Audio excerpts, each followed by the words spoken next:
Is there anything bad about the crash here, Brian? No comment. Thank you, sir. Escorted by his attorney and his mother, Brian Reed didn't say a word as he walked out of jail and hopped into a waiting car.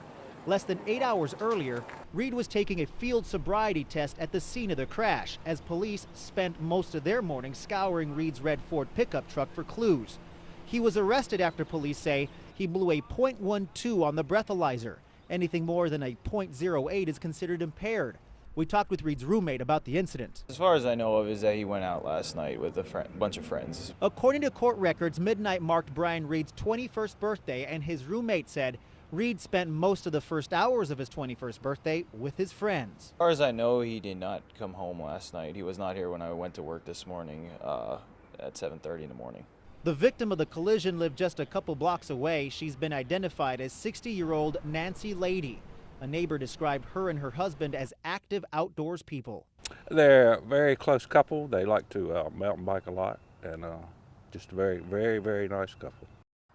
So this woman was dynamic. She was giving, she was caring, and she was very brilliant. Ross Leidy and his wife Nancy were supposed to celebrate their 37th wedding anniversary a week from today. Instead, Leidy is planning his wife's funeral tonight. Obviously, her time to go. You know, these things you never understand, but to be honest with you, I think she was taking about 40 years before she was due. Nancy and Ross Leidy were avid bikers, travelers, and hikers. Her life was cut short Wednesday morning. Police say Brian Reed, a student at NC State, hit her with his car as she rode her bike near NC State's campus. I hurt for him.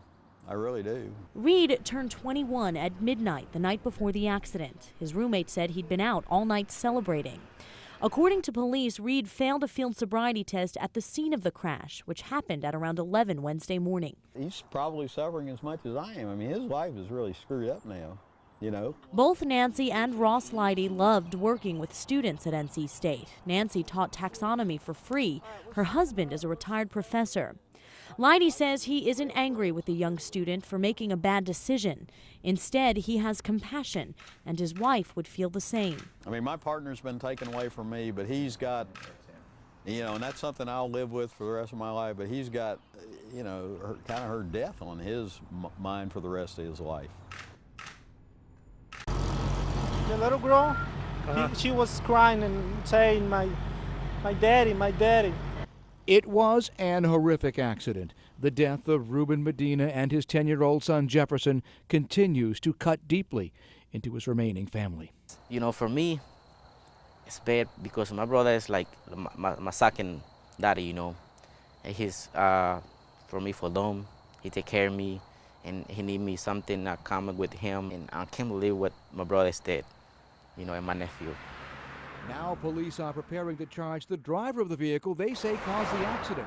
Here's a breakdown of the charges that Christine Myers faces. 2 counts of second-degree murder, driving while intoxicated, and possessing an open alcohol container. Those charges are contained in a warrant which will be served on Myers once she's discharged from Wake Med Hospital, where she continues to undergo treatment for injuries sustained in that collision. The report says the accident happened when Myers' vehicle crossed left of the center line into oncoming traffic. But as the investigators put their case together, they need more information than that. So police obtained a search warrant allowing them to seize the airbag module from Myers' vehicle. The module in her 2004 GMC contains an event data recorder, a so-called black box similar to this one. With that unit, investigators can hook it up and determine how fast the vehicle was going, as well as if any braking occurred. That information and other evidence will be crucial to their case. Henry Carroll's dogs will be staying with him for the time being. He had come to the meeting to plead his case. Can I keep my dog?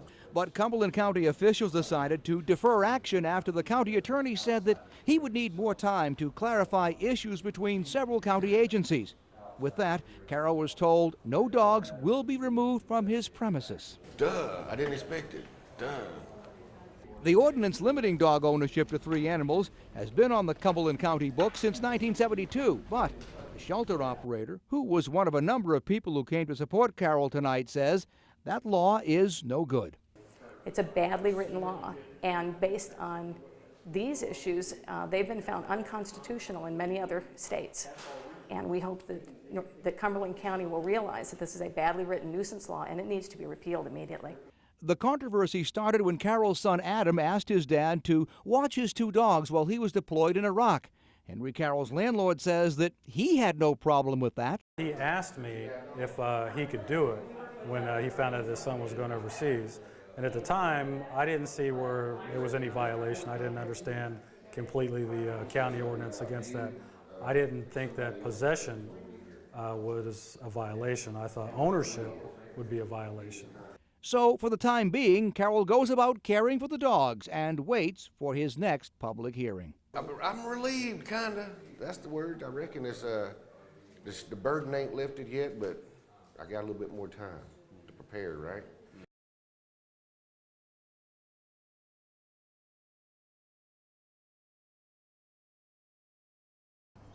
On such a sunny day, the town of Garner is the picture of a safe place to live.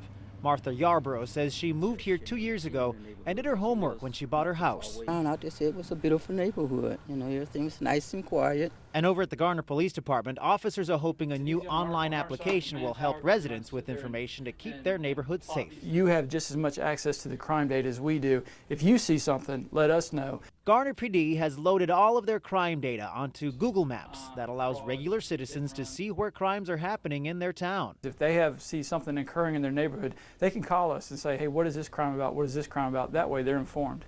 Color-coded pins on the electronic maps stand for different types of crimes, giving residents a breakdown of what has happened over the last 3 months. All this crime tracking data is at residents' fingertips, and you may be surprised by the price of this service. Well, Google Maps is free. We were able to basically link our data with Google Maps, and it actually does the map placement for us.